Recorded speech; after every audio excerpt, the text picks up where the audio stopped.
Hello and welcome to We Show. We're so excited you're joining us. My name is Rick Ulfik and I'm founder of We the World and the We campaign at we.net. 16 years ago, we launched 11 Days of Global Unity, 11 ways to change the world, with visionary leaders and activists participating over the years, including Desmond Tutu, Jane Goodall, Deepak Chopra, Eve Ensler, Bill McKibben, and many, many others. You can find out more by going to we.net, and you can collaborate with us by going to we.net/partner. Now, on the We Show, the Welcome to We Show, our goal is to do three things: inspire, inform, and involve you in creating a world that works for all. That's three I's that make a we. So we can go from a me society to a we society. On this show, we ask the question, what can we do together that we can't do on our own?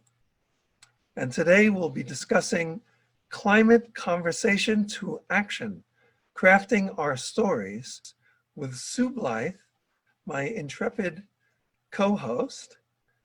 Hi, Sue.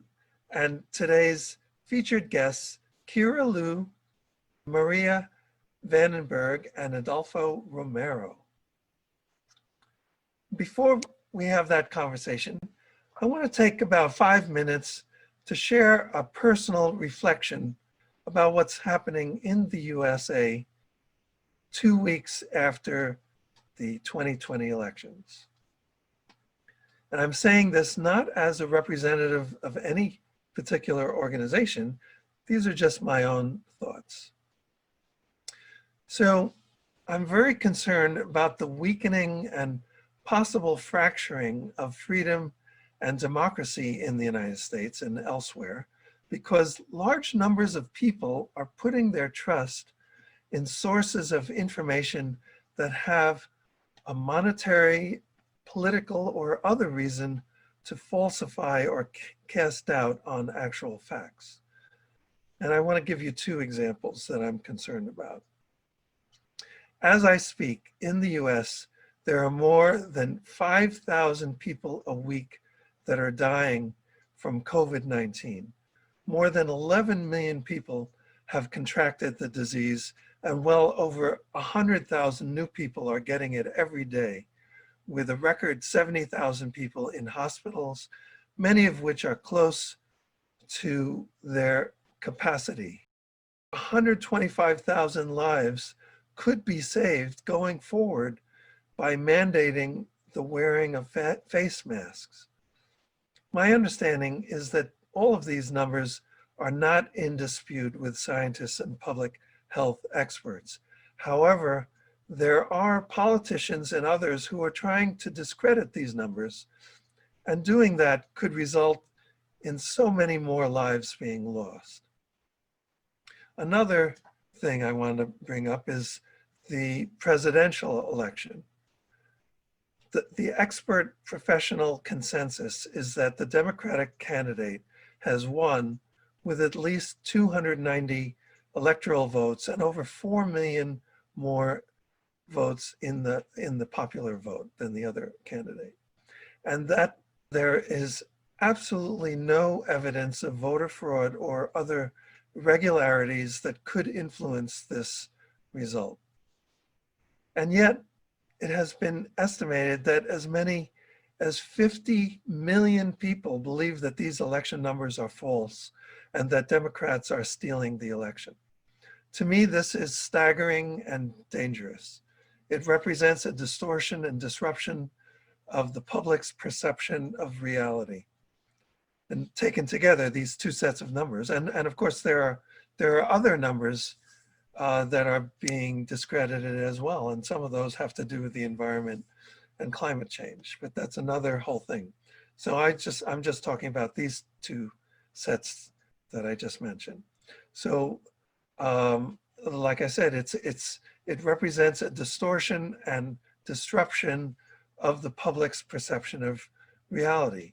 When information from reliable, impartial sources is discredited by powerful, prominent people for their own reasons that don't serve the common good, then our whole cultural fabric of shared reality starts to fall apart and could lead to violence in the future and maybe other problems as well. So what can we do? Well, We the World does have a proposed media literacy and communication campaign that you can connect with us about.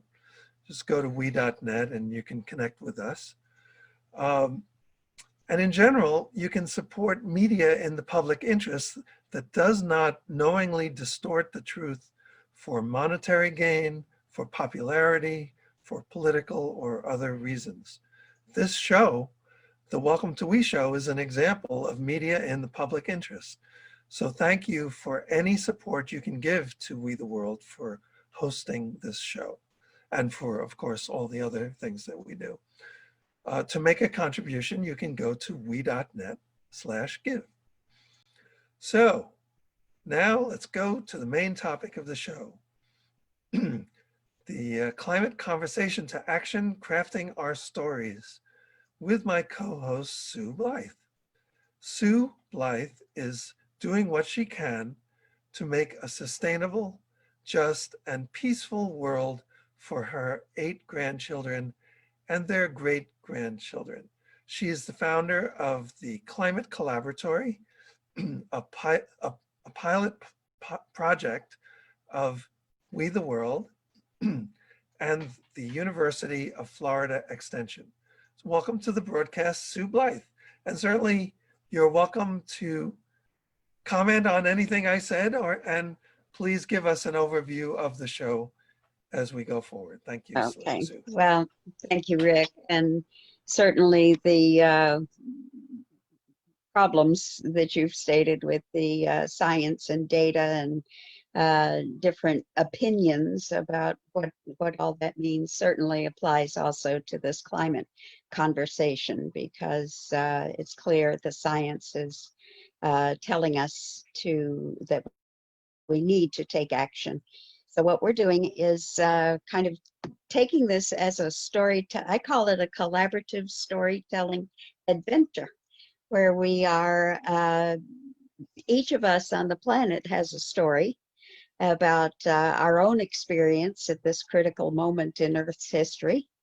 And together we are telling a story about how the human family is dealing with the crisis and the opportunities that presents.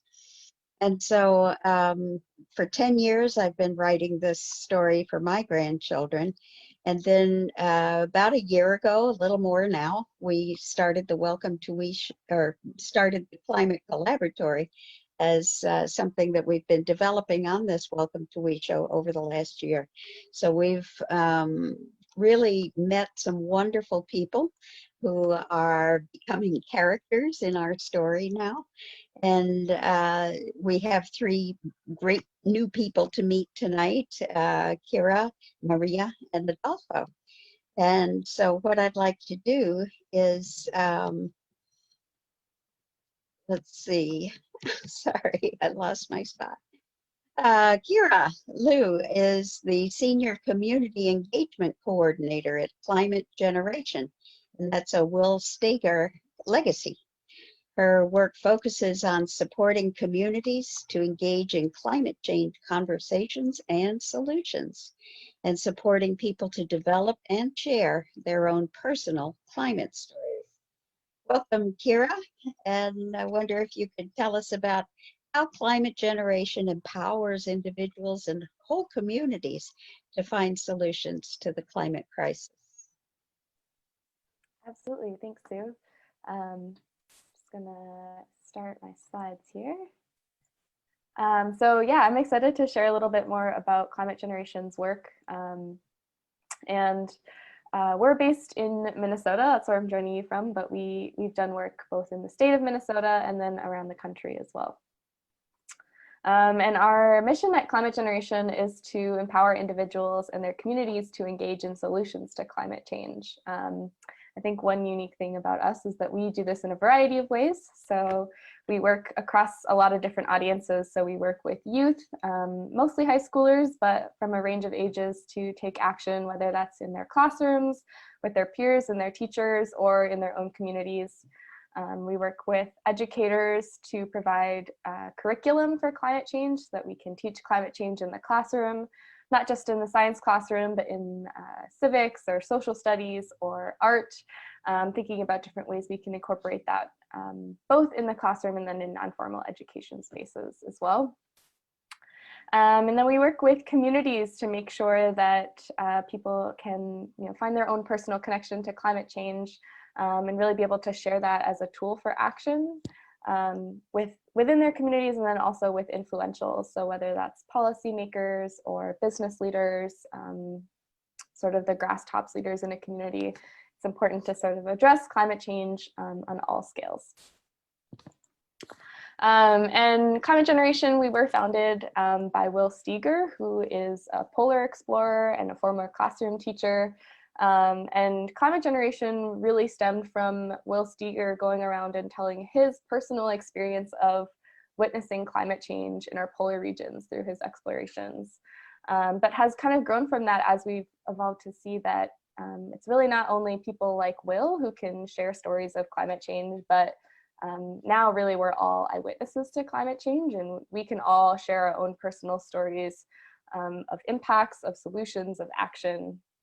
And we're really hoping to energize and galvanize that energy among people. And so really storytelling is a thread among all of the work that we do. And we've done some looking into opinion polling. Yale's program on climate change does some opinion polls that show that around 70% of Americans understand that climate change is happening and that it will cause harm to future generations. But 2/3 of Americans say that they never talk about climate change. So we know that there is this disconnect between people feeling concerned about the issue, but lacking the confidence to talk about it. And I think that's where stories come in, because stories really play a critical role for us in terms of forming our cultural identity, our language, our spirituality, and understanding our relationships both with one another and with the natural world as well. And so stories, when we're talking about climate change, can really help us to sort of connect the head and the heart and get a fuller and richer understanding of the issue. And at Climate Generation, we do this. We have an online storytelling collection. So we work with individuals to help them find their own climate story and be able to share that, whether that's in writing or in a video or through art and poetry. And so we have an online collection where we encourage people to share their stories. We've also done events called community convenings. So we help people sort of organize in their own community to bring people together, find local solutions that they can support, have people share their own personal climate stories to maybe share how they felt impacted by climate change, what they're doing to take action on it, and really bring people together around some local-based action. And so that's been a really, really awesome experience for us to get involved with.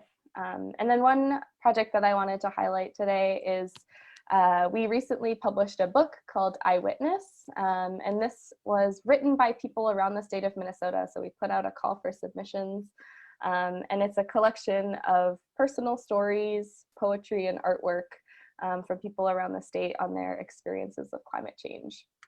And while the stories in this book are from Minnesotans, the themes in it are really universal, ranging from loss to hope and resilience. And so we're hoping that this can be sort of used as a tool for people to take this as they talk with their communities, talk with their legislators, talk with their policymakers about how we can push for climate action. Because we know it's really important that we can sort of take our personal narratives, and those are really important in themselves, but it's really when we bring them together that we can support sort of a collective narrative that has a really big power to make change and influence in our world. So we're really excited about this project and hoping that we can sort of expand upon it outside of Minnesota as well and continue to do storytelling on climate change. Yeah, I just put up some information if you're interested in connecting with us. There's our website up there and some other ways to engage with us at Climate Generation. Wonderful. Thank you, Kira. You know, what you're doing in Minnesota is really such a wonderful model for us as we're starting our Climate Collaboratory with the Florida Climate Conversation to Action program. And so we too are looking at community-wide climate conversation and helping people to tell their own stories and put it in a framework that you've developed so well in Minnesota. We're just going to kind of use all these beautiful materials that are on your website free for downloading and just be able to adapt what you're doing to our needs in Florida, where, like you say, the stories may differ in detail, but certainly we are all telling the same story. So our next guest is Maria Vandenberg, and I met Maria through a program called the U Lab, which is with the Presencing Institute at MIT.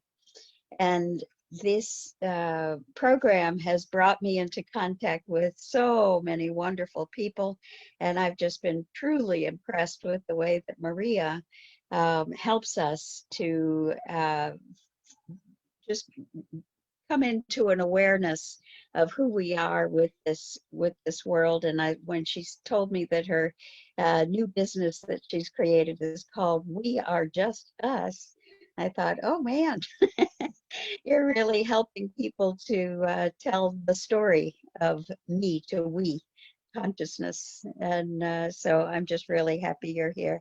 Maria once had a job interview where she was told to stop selling herself short. Never say, I just do this or I just do that.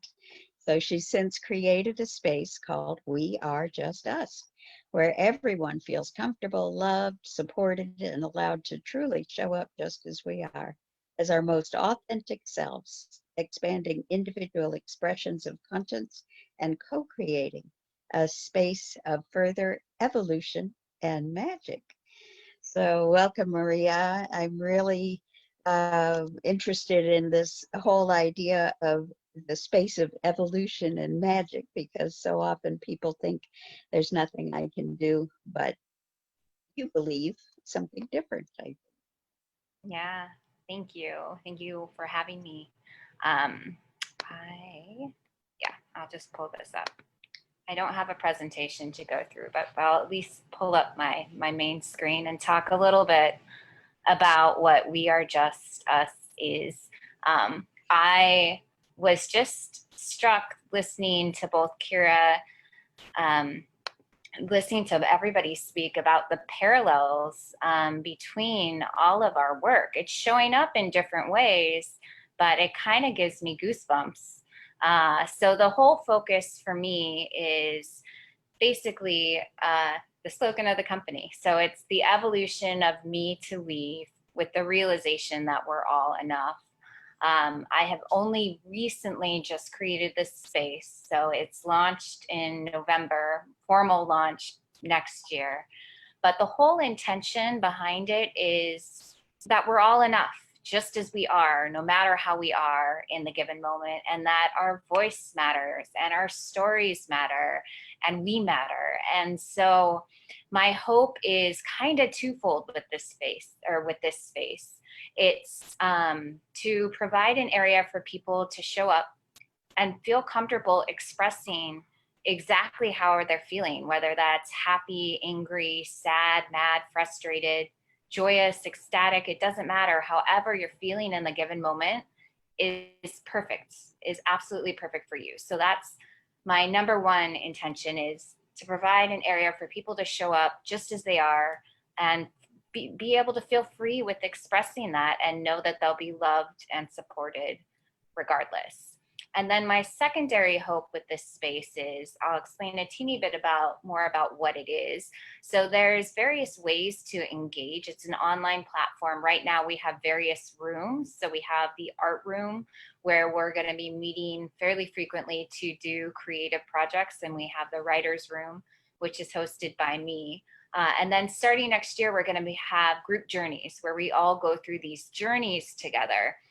Some focused on nature and on climate, others focused my work is primarily about us tuning into ourselves. So the first one of these is going to be Becoming Authentically You, which is a journey that will happen in January. But I speak about what the offerings are because my secondary intention is it's not about me.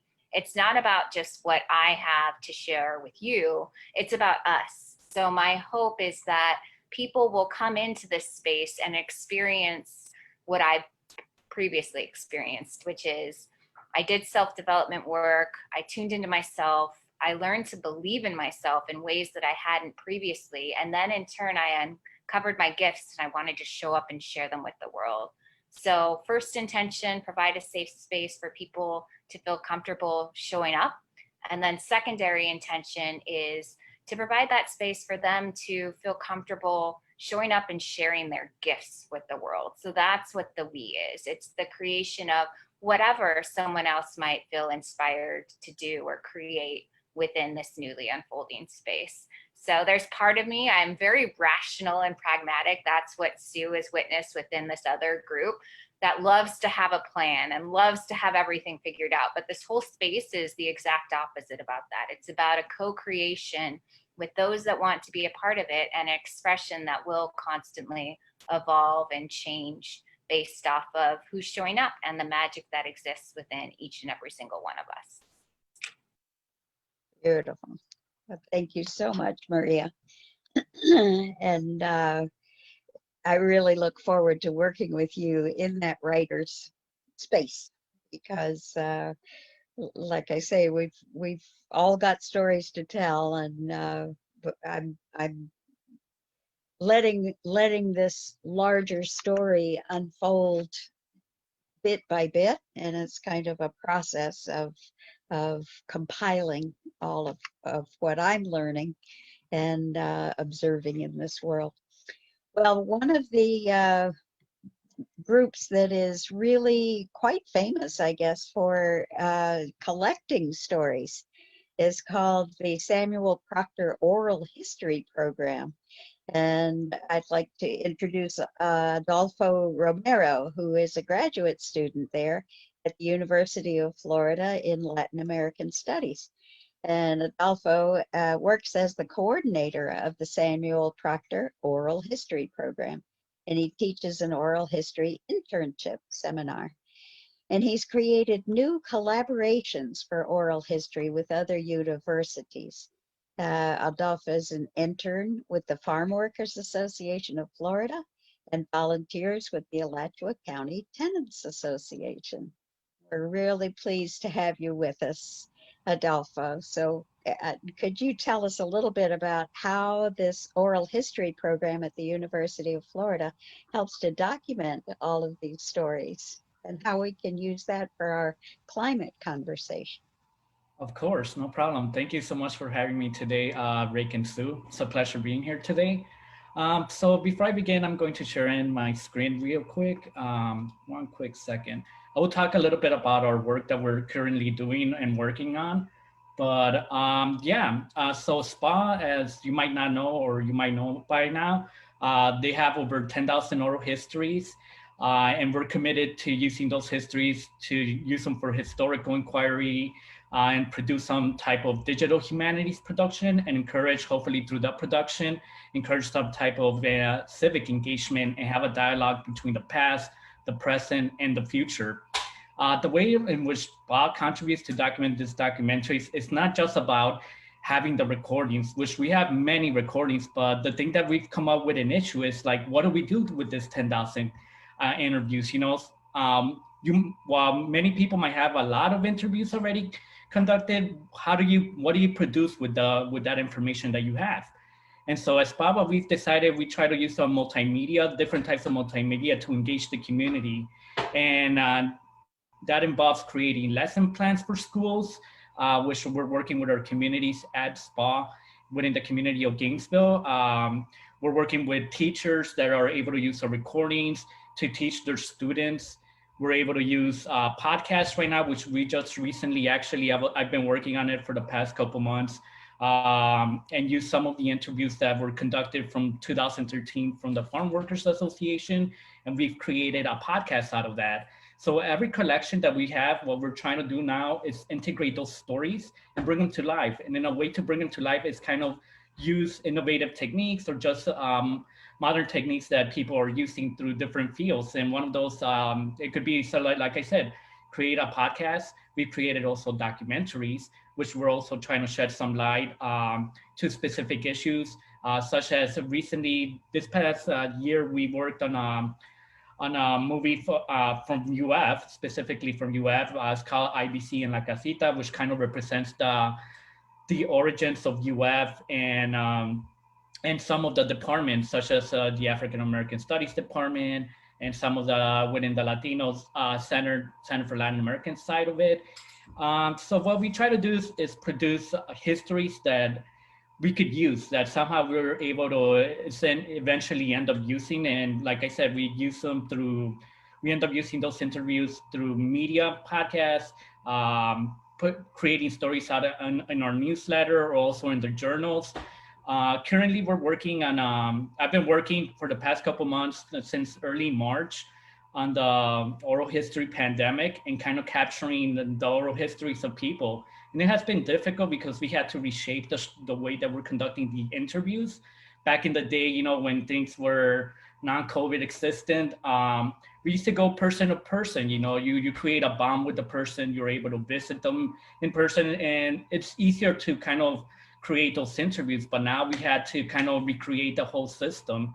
And I do believe while technology is a friend, but it could also impede us from creating those relationships that we once had. But nonetheless, we've been able to recreate our system and go use some technology such as Zoom to create those interviews, and even have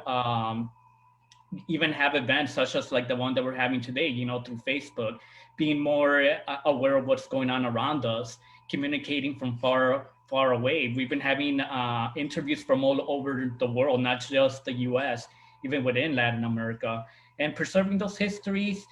We're able not just to talk about one side, just focus on within the US context, but also worldwide, which ultimately that's what we kind of want to do. At the same time, expand those oral histories, not just stay at a local or state level, but expand them nationwide if possible. And I think, and I do believe that the Samuel Proctor Oral History Program has done a fundamental job doing that.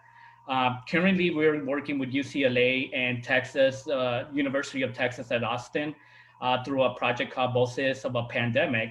And through that project, it's been fundamental because we're sharing our collection of oral histories.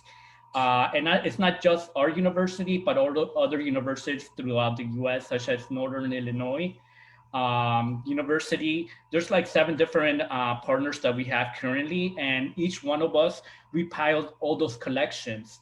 And what we're doing now is kind of like creating a database to access all those collections with very specific keywords, very specific transcripts. You get highlights of those transcripts, abstracts.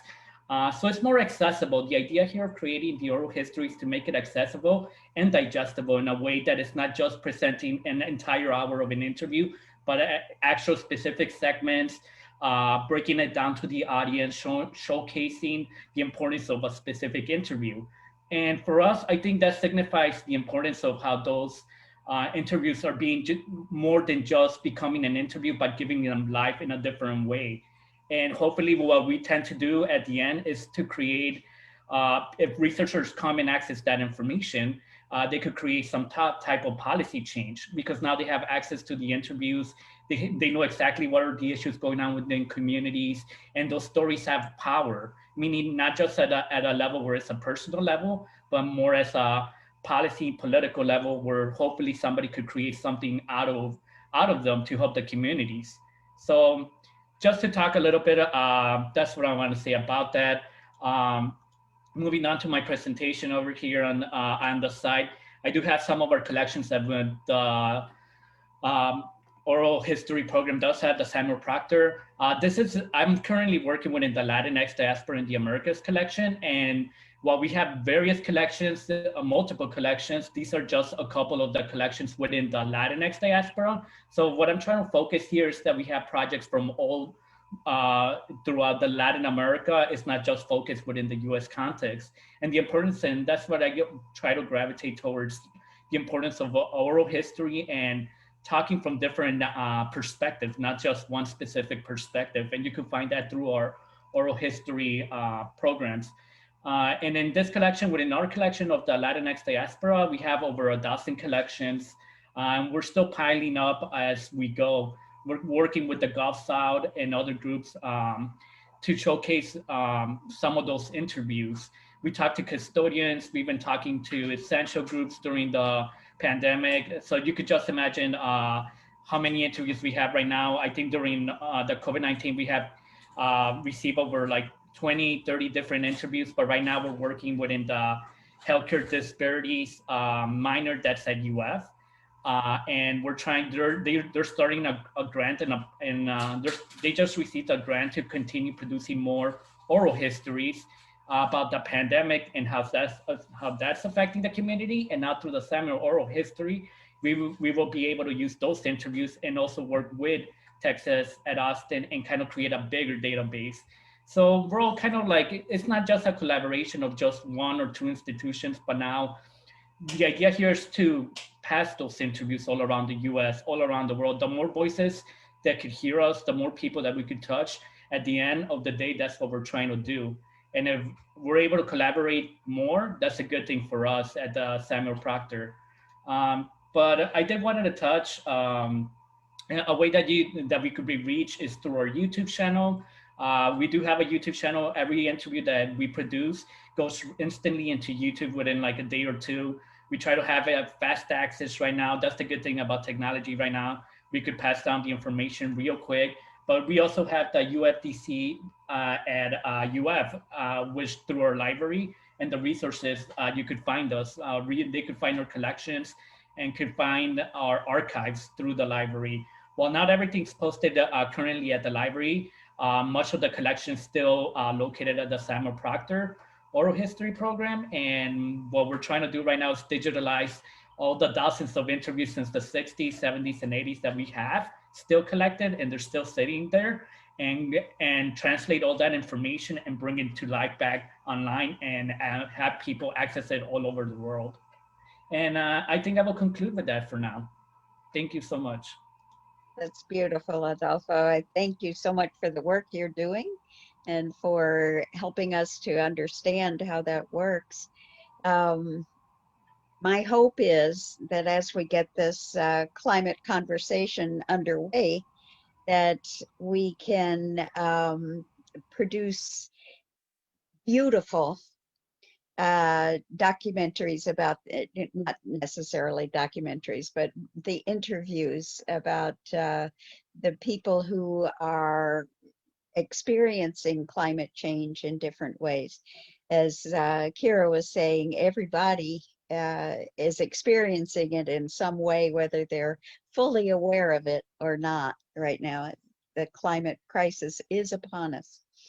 And so with this Climate Collaboratory, we're hoping to get many stories across the university, throughout the state.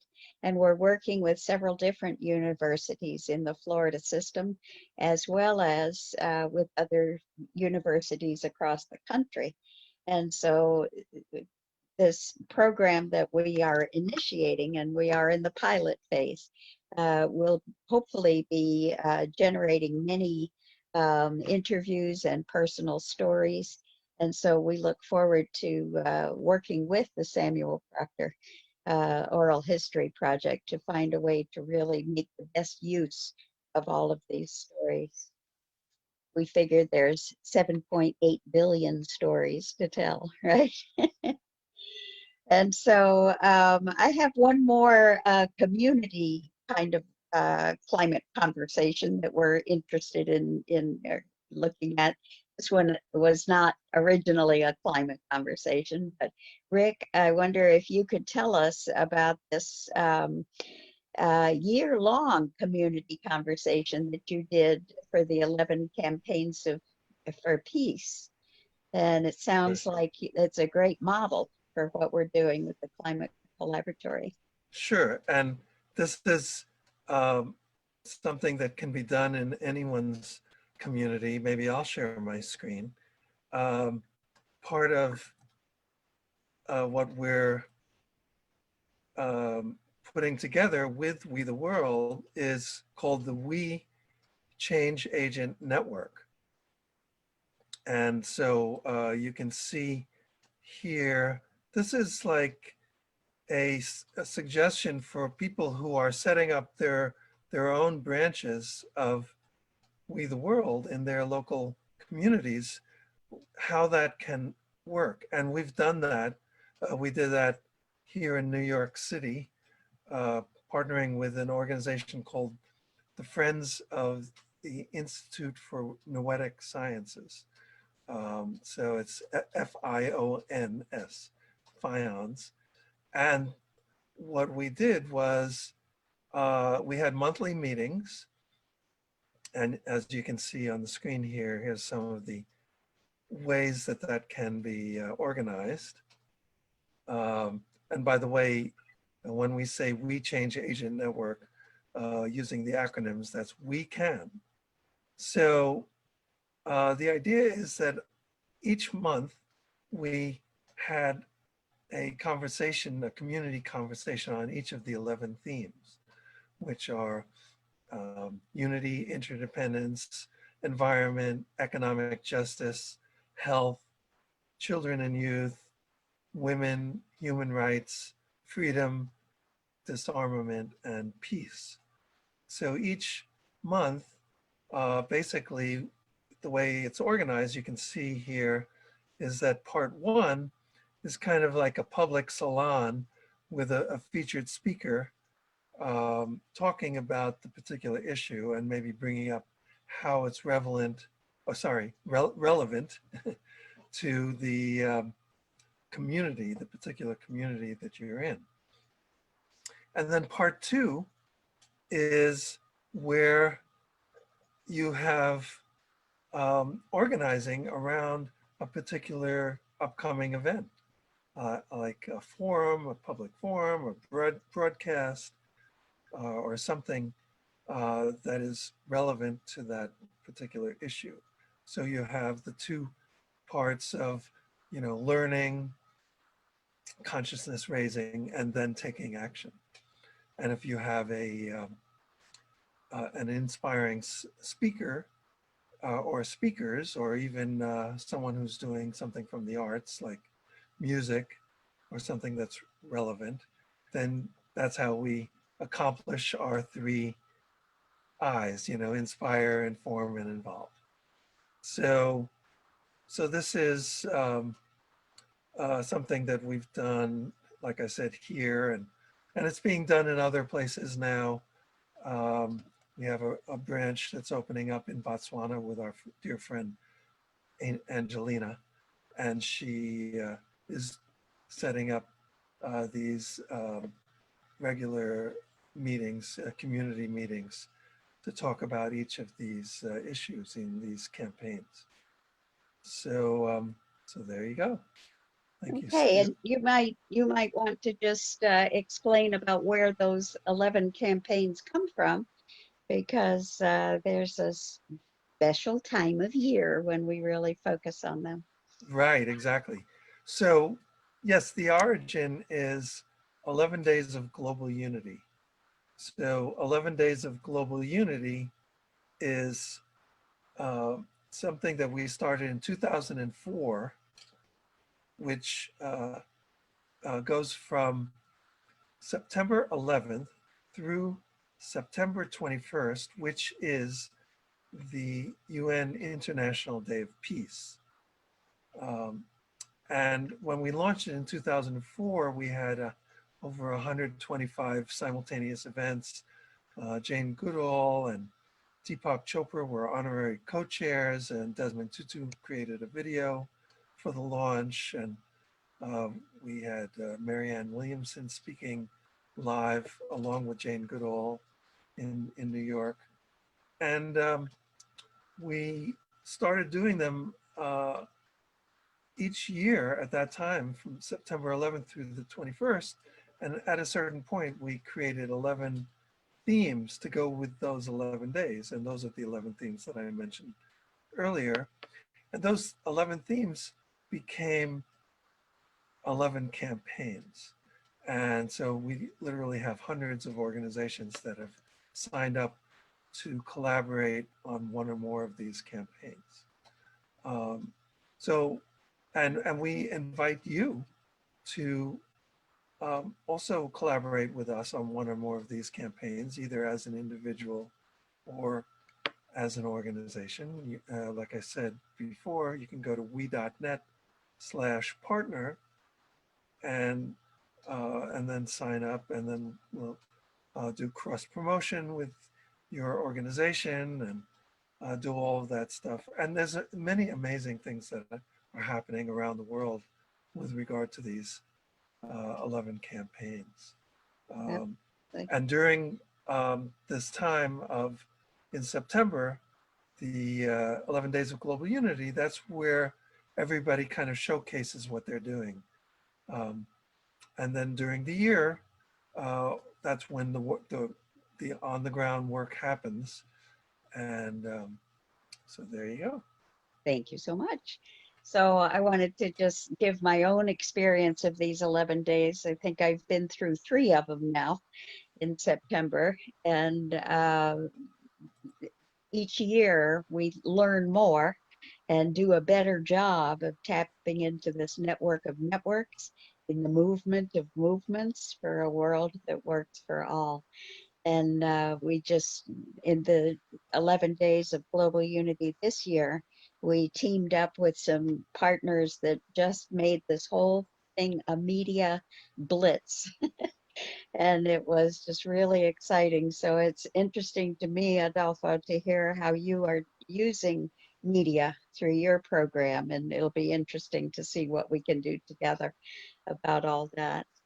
And then using that model of what we've done with the 11 days, we're going to be doing another version of that during January and February with Martin Luther King Month.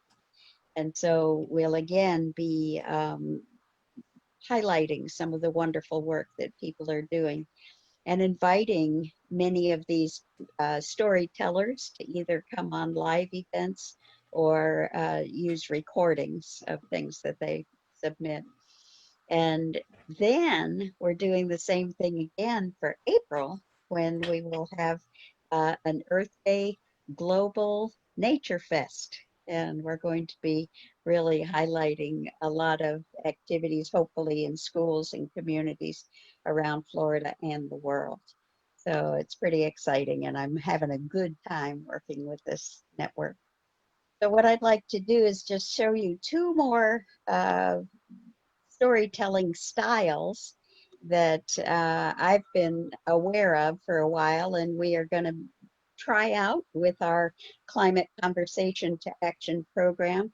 This one is StoryCorps. You may have heard this on NPR, where it's a setup for just one person interviews another, and they've got it down to where you can use an app to just work with somebody face to face. I'm sure there's a Zoom version of it available now. So that's a simple one. The thing that's so neat about this is the stories get automatically stored at the Library of Congress in Washington, D.C. And so it's a pretty neat thing. The other one I wanted to mention is the Story Center. And they do digital storytelling workshops. And we're hoping that we can bring that to Florida so that we can do some of the beautiful stories that they help people learn to do. And I think that this digital storytelling process is something that I would like to train lots of young people to do. And so that's uh, some of the many resources that we have available to us through the Climate Collaboratory. And so it's time to just open it up and see, what do you think we can do together that we can't do on our own? Yeah, I think everybody's kind of in that mode of answering that question in each of our each of your lives, right? Yeah, especially Maria, as you were talking about, like your way of thinking about opening it up from going from me to we, right? Yeah, and I was particularly struck by, and Sue referenced it too, what Kira was saying, that we all have our own stories, and climate change and everything affects us whether we're conscious of it or not. And there's power in acknowledging that, right? And then also working together to see what the collective story then transforms and shifts and evolves and changes into. Yeah, and one of the things I thought of when you were talking about your work,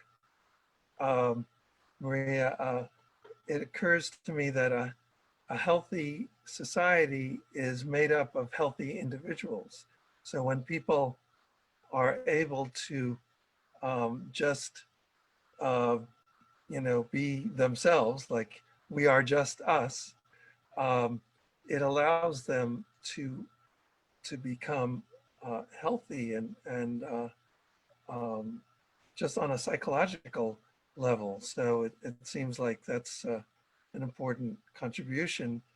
And people, you know, a healthy society wants to take care of itself, right? And thinks about it, and the people in it think about themselves in relation to their communities and their world. And it seems like that's the only way we're going to be able to deal with the climate crisis, if we work together in that way. And it's kind of a healthy thing, and people are thinking about the common good, would you say? Yeah, and it's also all change starts within, you know? So it's like, I think I completely agree with pretty much every single thing that just came out of your mouth, but also that we also have to shift, and this is part of what Sue and I are studying with ULab, is shifting the focus from out there to in here. So having the system, right, which is us, having us see ourselves, you know, and then through that, through sort of uncovering who we are and tuning into who we are and our innate gifts and just our unique expression and everything within us that longs to be seen and heard, then we naturally, to your point, Rick, want to sort of create that space for others. So it evokes change within us, but then it also evokes change within the world around us. Yep, exactly. And how about you, Adolfo? So Any thoughts about this? yeah, so I was thinking like, you know, like every time that we have an interview with a person, a narrator, we call them narrators for our purposes. They're telling their story, you know, it's a story that we're listening to. But at the beginning of each interview, we try to understand who is the person that we're talking to about. We want to learn their history. You know, we'll begin with a question about about themselves, a little bit about their childhood, where do they come from, kind of like understand like who they are as people. You know, because each of us have our own personal narrative that makes us who we are. And so by kind of like understanding the person and the dynamic and how they grew up, they were raised, the some of the struggles or just the type of person that that person is throughout their childhood and their development, we're able to kind of create a picture and kind of like grasp more of that identity and their persona of who they are. One thing that I want to shift out to, the way that I see it is like Dr. T's, how he ends every interview at the end. It's like in our podcast, we have the saying that says is one community, many voices. You know, it's like at the end, we fundamentally want to create that one, establish one community for all, but each of us have our own voice. We're all individual from the bigger picture, but the bigger picture is all of us, all inclusive, all together to kind of like share those stories and bring them out, you know, to the world.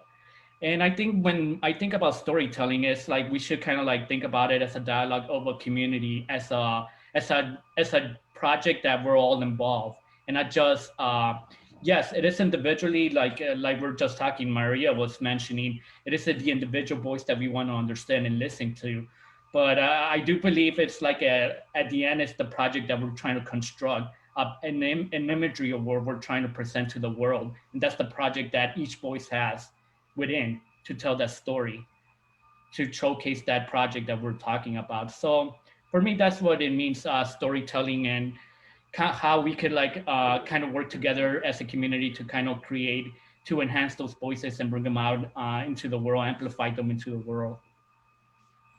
Yep. And Sue, I was wondering if you wanted, when you were talking about the Climate Collaboratory and 11 days and everything, I thought maybe you want to go a little further and talk about the 11 Gardens of Global Unity and about how people can add a seed to the gardens, right? Yes, And how indeed. that connects with storytelling and the whole thing that we're all talking about. Okay, thank you for thank you for the lead in there. Yes, indeed, our collaborative storytelling adventure is really taking the experience of all these people whose stories we hear and putting it into a fictional story that goes through the year 2020. And we started in January with Martin Luther King, came through Earth Day and the 50th anniversary of Earth Day. We had the 20th anniversary of the Earth Charter, which is a document I love, and really gives us a beautiful blueprint for turning conscience into action for a thriving Earth. And so we did that, and then we came to the UN's 75th anniversary in October, and here we come into November and December. And again, we'll go off into 2021, and we're heading into 2030. We're on the road to 2030, where we are going to be working on the Sustainable Development Goals. And I should switch back going through September. I missed coming through September of this past year, and the 11 days of global unity. So that's where we planted these 11 gardens, and we're putting seed ideas into each of these gardens, things that people say, wouldn't it be great if? And we just plant that as a seed idea. And some people are growing some of these and they're turning into seedlings and saplings. Some of them are really going great and they are turning into fruiting trees. And we see them, some of them are growing into forests and really having a big impact on the world.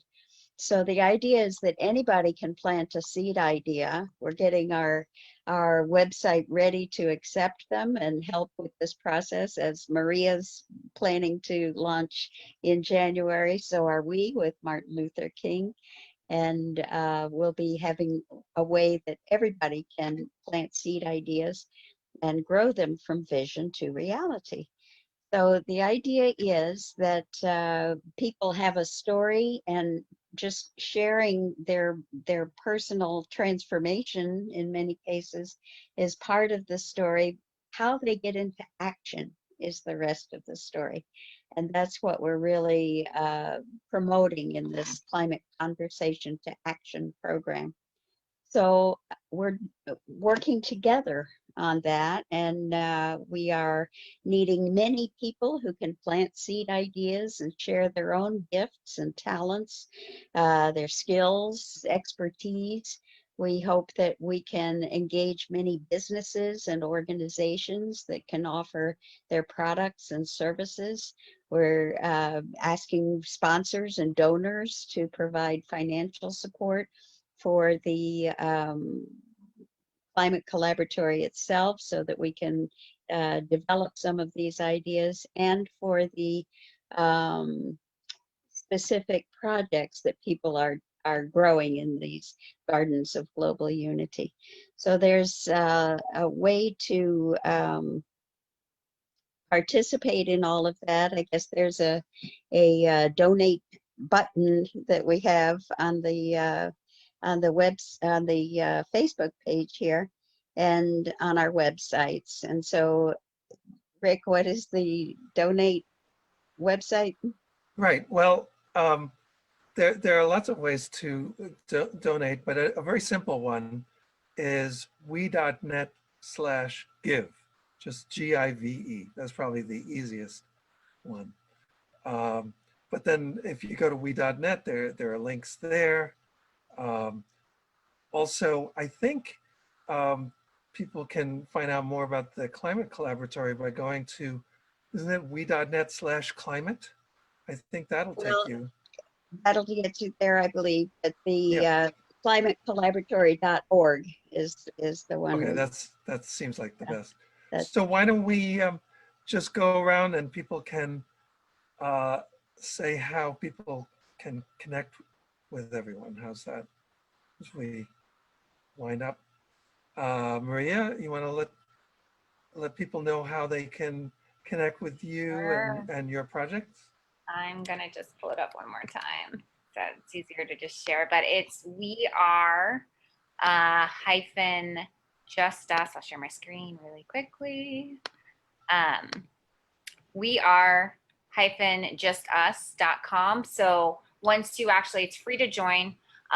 Once you sign up, it's basically an online community. So I'm very, very active in there, host meetings at least a couple times a week. So the easiest way to tune in to me and to this project, which is soft launch now, but everybody is welcome. Again, co-creation now as we speak, to more formally launch in January, is to sign up at weare-justus.com.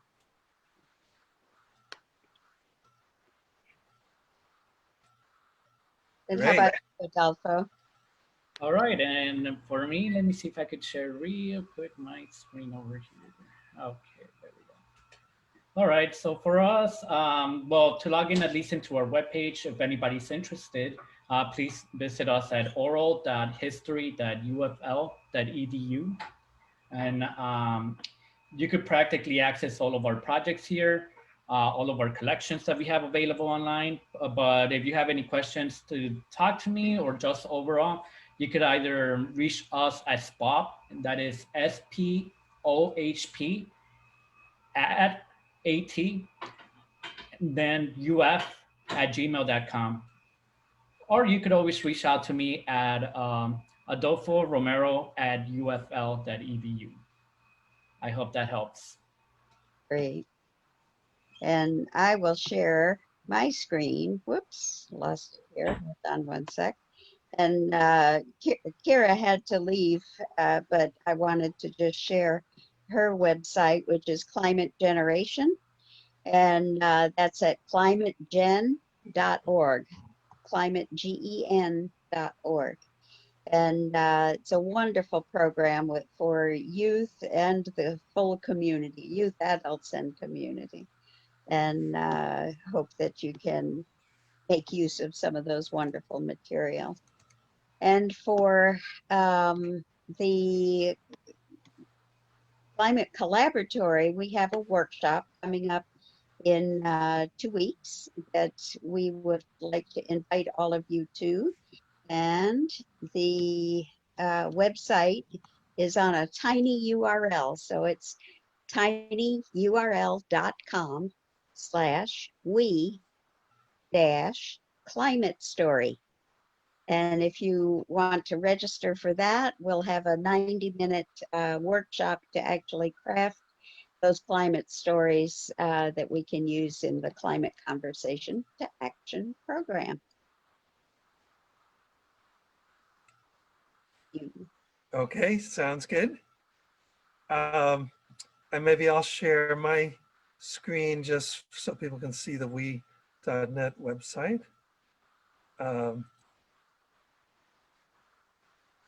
So here we go. So this is where people can connect with our 11 campaigns and the Global Unity calendar, and also 11 days. You can see our 16th anniversary of 11 days, which we had this past September, and had some really extraordinary highlights that you can connect with, including we had this summit on the future of humanity with Desmond Tutu and Vandana Shiva and many others. A really extraordinary conversation. And of course, as I mentioned before, we invite you to collaborate with us by going to we.net/partner. And also want to mention that the Welcome to We show is a monthly show, and usually on the third Tuesday of each month at 6 p.m. Eastern Time. That's when the live broadcast is, or you can watch the recordings by going to our Facebook page, which is facebook.com/thewecampaign. You can go to the YouTube channel, which is youtube.com/wetheworld.org. And our next Welcome to We show will be December 15th at 6 p.m. Eastern Time. And I think that's about it. Anyone else would like to say anything before we end? Well, I'd like to say I'm really grateful that Maria and Adolfo and Kira could be with us tonight. It's great conversation. Yes, exactly. I agree. And so our little tradition with the Welcome to We show did you want to say something? No, I think Maria was going to. Oh, okay, go ahead. It was just to echo basically what you had just said, and to thank you both, Rick and Sue, for having myself, and I'll speak for Adolfo too, but thank you for having me here. I've really appreciated being on the show. Sure, exactly. And thank you, Adolfo. And Kira was earlier as well. So when we launched we.net and the We campaign about 10 years ago, or a little over 10 years ago, one of our keynote speakers was someone named Jonathan Granoff, who was nominated for the Nobel Peace Prize in 2014. And the last thing he said was, I hope that we expand so much that there's no longer any them. So, you know, it's all about we, right? So thank you all, and have a good rest of the day. Bye-bye.